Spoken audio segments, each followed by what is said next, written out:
Welcome to the A Life of Baz podcast, a podcast about weight loss, fitness goals, and all things life. So as usual, we'll kick off with Baz and Elaine giving us an update on their weight loss, or gain for the past week before hitting seriously important discussions like who doesn't eat all the chocolate, pedestrian, and cockroaches. So, without further ado, here we go. So, and that's another week done. It's out of the way, and the results are in. And I'll just give the results for the both of us. I have put on half a pound, which I am delighted with. I cannot tell you how happy I am that I only put half a pound on. What a week it has been. And you have managed to stay the same, which I've got to say is an incredible result. I would say halfway through the week, we were both looking as if we were about to pilot on. I was looking at a 2 pound gain, and I can't remember what you were looking at, but you can tell me. It wasn't a difficult week, in that we had a very enjoyable week, but from a weight loss point of view, very difficult week. So, yeah, completely agree with you. What a fantastic week we've had. Middle of the week, I was looking as if I was going to have 1.25 pound gain, which wouldn't have been good, but come the end of the week, I was delighted to stay the same. But over the course of the past week, we ate out 5 times, I think it was. So that was eating out with Gráinne and Craig, Trisha and Duncan. We ate by ourselves one day, going out. So it's, just a good week, but back on the weight loss this week. And we did say from the start that even though we were going to be trying to lose weight and be healthy, that we wanted to live and enjoy life at the same time. So that's exactly what we've done this week. So absolutely no regrets. As I say, I'm absolutely delighted for both of us that, the outcome. So yeah, absolutely no regrets. Obviously can't do that every week. I'd love to, but no. So what we'd say was really positive was that the in-between going out, so like if it was lunch or if it was dinner, if we were going out, the other meals we were absolutely spot on with. Well controlled, and just made sure that we were nice and healthy and we weren't piling on the calories. So I think all in all a very good week for us. What I also wanted to talk about though was that this week and into the tail end of last week I had cravings, which for the sort of the 5-6 week run up prior to this I wasn't having. And I was kind of looking back trying to think, okay, what has kicked off these cravings? Because it's been cravings for burgers. And I don't know where it's come from, but I have had cravings for burgers. Not pizza, which surprises me. I'm not really not even saying the word now. I'm not that fussy.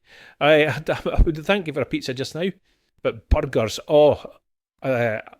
just stupid cravings for them. So I had been thinking about it.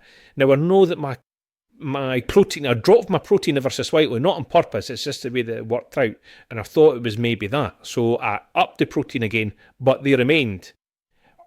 I now believe that it was because I'd lost over a stone.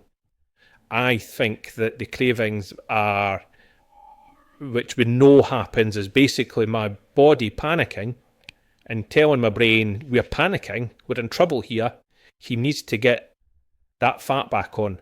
And I think that's exactly what's happened. So I think I'm quite fortunate.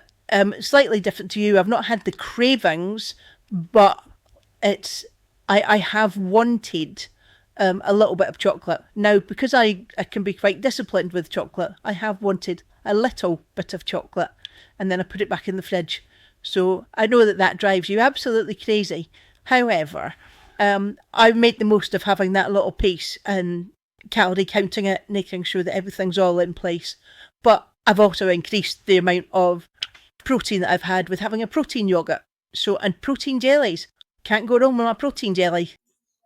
I just don't understand the not eating all the chocolate in one go.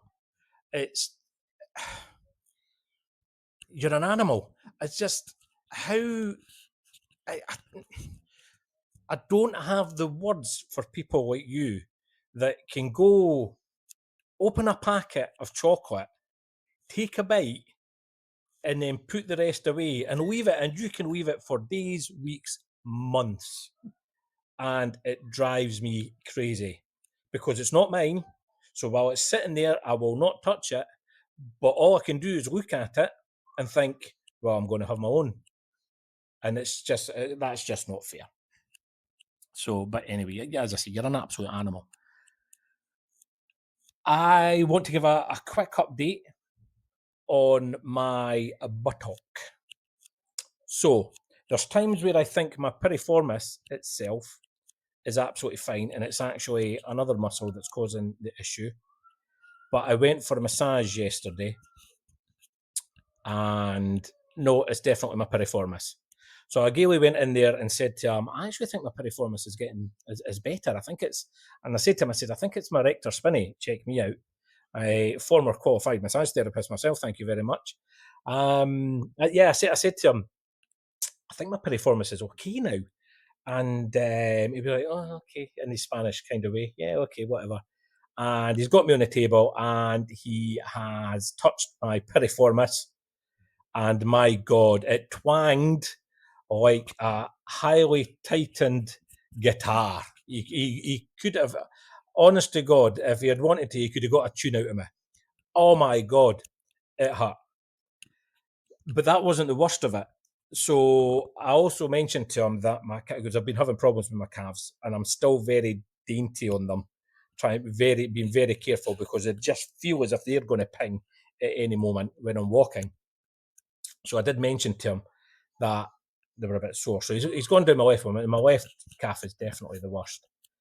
And he's manipulating, kind of going down by the former massage therapist is the right thing because I can't even remember what the body name of the bone is. Anywho, moving swiftly on one of the bones, and he's touched the muscle which connected and at a certain point, and I swear to God, I've just about jumped off the table. The pain, and I've turned around to him and went, Jesus, that hurt, that is sore, and he so casually and nonchalantly just looked up and went, see, there is a knot. I was like, a knot? You're kidding me, mate. That's a world record. Untying's going to be required there. I was in agony, and he was working away on it, and it was so bad that at one point I thought I was very close to saying to him, listen, you're going to have to stop because I cannot take this anymore. But fortunately, he stopped and moved on elsewhere, and came back to it a bit later, and it was just as painful, and I could feel it when I was walking. But the bottom line is that I am having to get up still in the morning, go for a walk. I've now stopped yoga, which I had been doing. I'm now doing a 30-minute stretching exercise. I have stopped the weight training that I was doing because it is hot as hell over here. And I just couldn't be up there for an hour. 3 days on, 1 day break, 3 days on, 1 day break. That was never going to happen.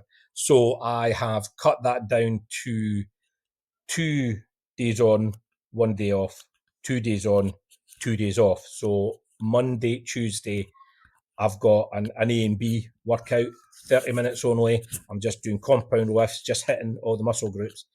Rest on a Wednesday, Thursday, Friday, back at it, Saturday, Sunday. So I'm hoping that, or thinking maybe the Wednesday and the Saturday, I'll maybe try and get on the bike.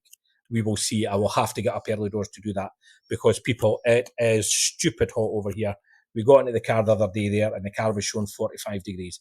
So obviously that's not the outside temperature, but the outside temperature isn't a kick in the ass off feeling like that. It is absolutely, I'm not going to tell you the state I'm in just sitting here at the moment. It's ridiculous. But that's a quick update on my piriformis. It's still sore. I'm still on ibuprofen. I'm still struggling, even with the stretches. But it does ease off during the day. I'm able to sit for much longer now. It's getting better. It's absolutely getting better. It's just taken so long. You trying to call yourself dainty? You're having a laugh. You'll get there though. Please don't make rude gestures at me. Just as well, this isn't actually live video, isn't it? You always used to say as well that I used to just get a body polish, even though I used to say, no, he's really massaging my muscles. Change days when you're the one that's getting the actual pummeling on the massage table, isn't it? So Carlos gives you a good pummeling on the table. Is that on its way? Well, I will just go back over and have a look at the transcript of what you just said. Let me have a look, because I can see it, people. Oh yes, the actual pummeling on the massage table. That was your words. I think you need to find a new massage therapist, because he doesn't sound like a massage therapist to me anymore. My word. Okay. Let's move on to likes and dislikes. But I think we know what your like's going to be, and it's going to be your monthly with Carlos. Unbelievable.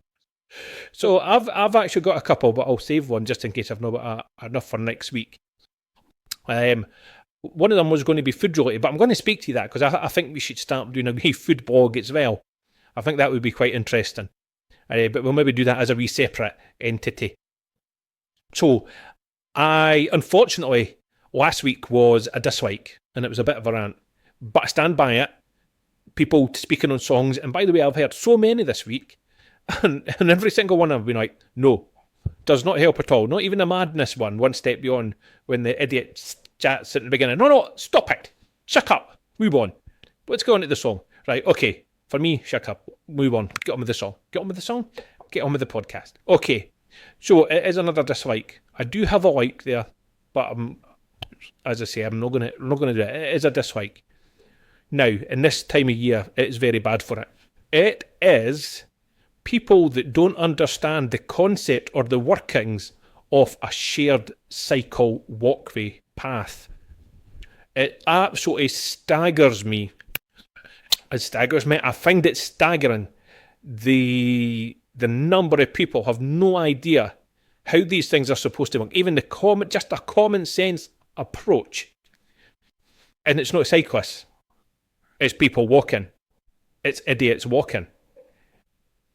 If you're on a cycle, something that is designated as a cycle path, so there's cycle paths over here, which people walk on. So first of all, they're not meant to be walking on them. They're meant to be walking on the pavement, which is right next to the cycle path. But they don't. They walk on the cycle path. Now, that's bad enough. But what really annoys me is because we're in Spain, we're in Europe, you drive, you cycle on the right-hand side. So just as if you were in the UK, you'd be on the left-hand side. In Spain, you're on the right-hand side. You cycle on the right-hand side. As a walker, as a pedestrian, you should be on the opposite side. So in Spain, if you are walking on a cycle path or on a shared cycle walkway, you should be walking on the left-hand side. The reason being, you can see what's coming up in front of you, and the cyclist can see you coming up in front of you. When you do not do it properly as a walker, you cannot see the cyclist behind you. You have no idea what's going on. You're that busy in your own world that you, even though people are dinging their bells, you're either chatting with the other person taking up the other bloody side anyway, or you've got your earphones in, or your mind's away somewhere else that you don't actually hear it going. But the problem is, that cyclist also has to then overtake you. And the number of people, for some reason, when they can sense something coming up, that jump out to the right-hand side as you're overtaking them, is unbelievable. They're a danger. Not the cyclists, the people walking. Because you're told from a kid, you walk onto oncoming traffic. You walk onto oncoming traffic. Tell me I'm wrong. Tell me I'm wrong. Wow, these have certainly got you a bit riled up today, haven't they? I know it happens to you most days when you're actually out walking right enough. But, yep, considering what's happening in this heat, maybe we should just calm down a little bit. However, having said that, it's my time for a wee dislike. It's the hot season in Spain, as you can tell. As Barry said, it's was 45 in the car. It was 38 outside the car. It's cockroach season, So they do come round and spray the drains, and then you see them actually stamping all around the drains to try and kill the ones that have escaped. Then they put a seal on the drain to stop anybody else from lifting it. However, what they don't say is that you're liable to get cockroaches into your house. So at the moment, we have had 4. Now, Pico doesn't actually go anywhere near them, which is good because I wouldn't want to be taking that out of his mouth. I don't like them at all, particularly when they fly at you. So the other day there was one crawling up the wall over the top of the door of the bedroom, and as I went to just spray it with the cucaracha spray, no, it decided to fly down and onto the floor and then ran underneath the unit. What am I going to do? I couldn't think of anything. I couldn't spray underneath because as soon as I turned the spray can upside down to spray, it stopped spraying. So that was a bit pointless. So I did wait until Barry came in, sprayed loads and loads and loads, and then when I mopped up the next morning, nothing came out. Don't know where it's gone. But I did find a dead one at the back door again this morning. So, yeah, one of these things. Definitely do not like them.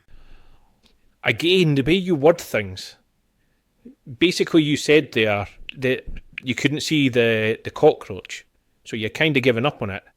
And then I walked into the house and you started spraying it. You made it sound as if you started spraying me because I'm a cockroach that just walked into the house.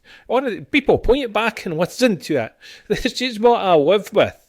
But you're unbelievable. Right, okay. But moving on to funny stories.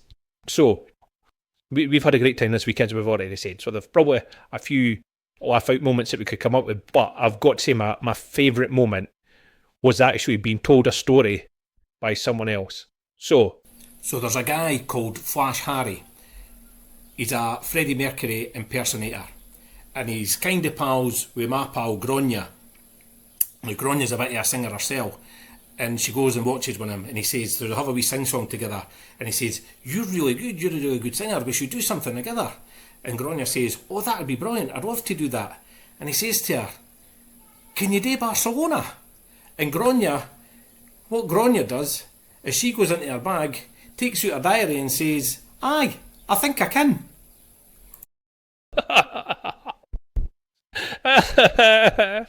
Oh my days, Gronya, I love you to bits.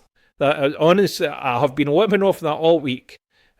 It's just brilliant. So, if there's anyone watching this that's just too young to know what I'm talking about, Freddie Mercury very famously did a song, got to number 1 with an artist called Montserrat Caballé, and it was a song called Barcelona. So when Fletch Gordon had asked, can you do Barcelona? He meant the song, not the place. Gronya, by the signs of things, had her tickets bought already and was ready to go off on tour. Oh my days. Brilliant. Absolutely brilliant. I hope you didn't mind me, Gronya. I don't know, Gronya, if you actually listen to this, I hope you didn't mind me telling it, because it was just comedy gold. One day I might tell the thingy-rum. Elaine, what's it called? Oh my goodness, that's just makes me laugh so much. Even with you telling it, I had tears running down my face when Gronya was telling the story. And the way that she then laughs is just hysterical, which makes you laugh all the more with everything that's going on. I'm sure we'll be able to get her permission to give the Wadi Rum story at some point. Now, that was also such a funny story, and her giggles and cries of laughter just absolutely just made it. Yeah, she's just a brilliant storyteller. It's incredible listening to her. Right, okay, I think we're going to leave it there. We need to get better, more organised during the week about what we're going to talk about, because we're kind of throwing this together at the tail end again. So I'm just I'm done. So unless there's anything you want to say, you can say goodbye. Yeah, probably should be a bit more organised for me as well, just making sure that I've got things written down and as they occur rather than trying to think back on them, because I'm not very good at remembering things. So, good to speak to everybody, and goodbye till next time. Bye. I think one thing we can all agree on is that they both really need to think more about what they're going to talk about. Rest assured, I'll make sure they receive feedback. Thank you for taking time out to watch our little podcast. We truly appreciate it. If you like what you've seen, want to see more, and haven't done so far, then hit that like button and subscribe, and don't forget to leave us some constructive comments. Until the next time, I've been CB. Take care and stay healthy.